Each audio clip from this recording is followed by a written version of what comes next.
F'Jannar tal-2010 kien sar rapport mal-Pulizija kontra Cyrus Engerer dwar ċirkolazzjoni ta' ritratti kompromettenti tal-ex partner tiegħu u sa xarejn wara il-Pulizija kienet lestiet ir-rapport tagħha dwar dan il-każ.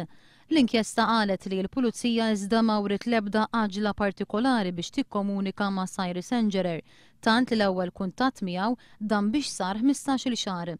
L-inkjesta rrimarkat ukoll kif il-Pulizija ppreżentat iċ-ċitazzjoni fil-qorti kontra Engerer 10 ijiem wara li dan irriżenja mill-Partit Nazzjonalista u ingħaqad mal-Partit Laburista. L-inkjesta tajt li d-dewmien biex ġiet ippreżentata ċitazzjoni mhux ġustifikat u żżid li r-riżenja ta' Engerer mill-Partit Nazzjonalista kienet ir-raġuni li minħabba fiha l-Pulizija mbagħad għaġlet biex tippreżenta ċitazzjoni wara li kienet ilha tkaxkar saqajja. L-inkjesta investigat ukoll telefonata li l-kap tas-Segretarjat Privat tal-Prim Ministru Edgar Gallia Kurmi għamel lill-Kummissarju tal-Pulizija wara li l-istess Gallia Kurmi iltaqa' fl-imdina ma' Cyrus Engerer. Engerer kien tkellem ma' Gallia Kurmi dwar l-arrest ta' missieru brabta ma' possess ta' droga, iżda fl-inkjesta saħaq li huwa qatt ma talab lil Gallia Kurmi biex ikellem lill-Kummissarju għaliex li rid biss kien li wassal messaġġ lill-Partit Nazzjonalista. U dan wara li l-avukat ta' missieru kien qalilhom biex jistennew affarijiet bħal dawn wara li wassieħeb mal-Partit Laburista. Ir-riżulta li dak il-ħin Gallia Kurmi ċempel il-Kummissarju u talbu biex ikellem lil dan l-avukat. Il-Kummissarju qal li m'għamilx dak li qallu l-kap tas-Segretarjat Privat tal-Prim Ministru u l-inkjesta qablet ma' din id-deċiżjoni għaliex qalet li l-Pulizija trid tiġġustifika l-operat tagħha bil-provi fil-qorti u mhux mal-avukati tal-akkużati. Matul Settembru x-xahar li matulu l-ġenituri jkunu qed jitlu fi spejjeż ġodda biex iħejju lil uliedhom mal-bidu ta' sena skolastika u l-ewwel prezzijiet tal-ħwejjeġ żraben u anki l-basktijiet tal-iskejjel. Dan jirriżulta minn stqarrija tal-Uffiċċju Nazzjonali tal-Istatistika dwar l-għoli tal-ħajja f'Settembru. Il-prezzijiet tal-ħwejjeġ u żraben waħedhom għolew b'4% fuq Settembru tas-sena ilu. Fil-każ tal-prezzijiet tal-basktijiet tal-iskejjel, l-Uffiċċju Nazzjonali tal-Istatistika irrapporta żieda ta' 0.2% fil-prezzijiet.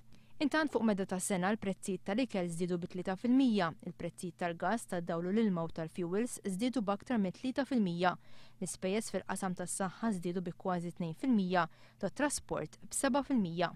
Bejn Jannar tal-2008 u Diċembru 2010 l-Gwardjani Lokali taw b'aktar minn 10,600,000 euro f'multi u ċitazzjonijiet. Min 900,000 ċitazzjoni li nataw l-aktar li ħarġu kienu fil-Belt Valletta, fil-waqt li l-anqas kienu fir-raħal tal-Asri Għawdex. L-informazzjoni dwar il-multi tal-Speed Cameras u ċitazzjonijiet tal-Gwardjani Lokali ingħataw fil-Parlament tal-Mistoqsija Parlamentari tad-Deputat Laburista Joe Mizzi. L-aktar lokalità li fija nataw ċitazzjonijiet hija l-Belt Valletta, total ta' aktar minn 35,000 ċitazzjoni, b'valur ta' kważi 900,000 euro. Fl-Asri fi 3 snin ingħataw biss 35 ċitazzjoni, b'valur ta' 765 euro, li jfisser li għal kull 1000 ċitazzjoni li ngħatat fil-Belt Valletta, fl-Asri ingħatat biss waħda. Il-Gvern kien kostret idur fuq il-privat tal-operazzjoni tal-katarretti wara li l-lista ta' persuni illi għandhom bżonn din l-operazzjoni tħalli titwal. Preżentament huma 4,500 n-numru ta' persuni li qegħdin jistennew għall-operazzjoni tal-katarretti. ċifra li fil-Mater Dei ma baqgħux ilaħqu magħha kif jikkonferma l-Ministru tas-Saħħa Joe Cassar. Kenna mmorru għal katarretti biex isiru fil-privat biex nagħmlu iktar numri. Għaliex hawnhekk konna immeksjajna il-ħin tat-teatru bin-nies li għandna fil-preżent. L-istess Joe Cassar ikkonferma li l-ar każ huwa ta' persuna li ilha tistenna 5 snin sabiex tagħmel operazzjoni tal-katarretti.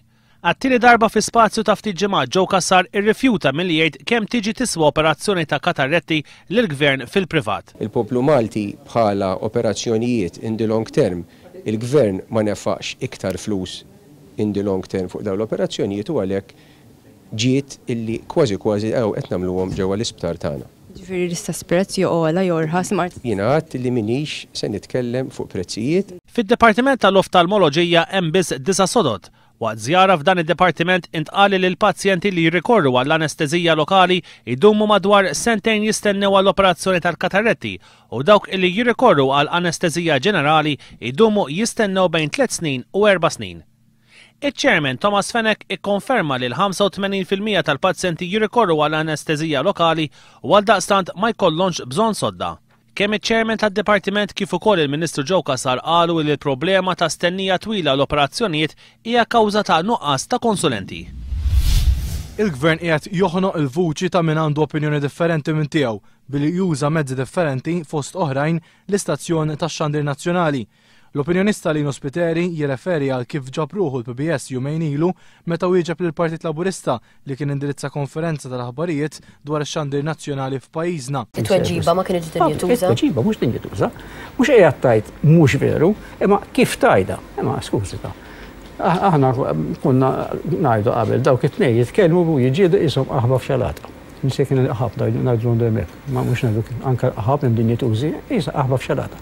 Hekk kien fil-fatt qed iwieġeb lil One News stazzjon ma' stazzjoni oħra bla ma jiftakar illi hu l-istazzjon tal-istat. L-ex-Ministru jgħid li l-aħħar każi fuq il-PBS jikkonfermaw li livell tax-Xandir Nazzjonali ser lura ħafna. Wieħed għandu jistenna iktar mill-PBS. Wieħed jistenna mill-Xandir tal-Istat li hu x-Xandir tal-poplu kollu kliem meqjus u dinjetus illi jirrifletti il-fatt illi dak huwa x-Xandir li jirrappreżenta lil poplu kollu, mhux lil xi partit. Kien ukoll il-PBS li prova jiskredita lill-istudenta li kellha kuraġġ twassal l-menti tagħha dwar it-trasport pubbliku direttament lill-Ministru Austin Gatt.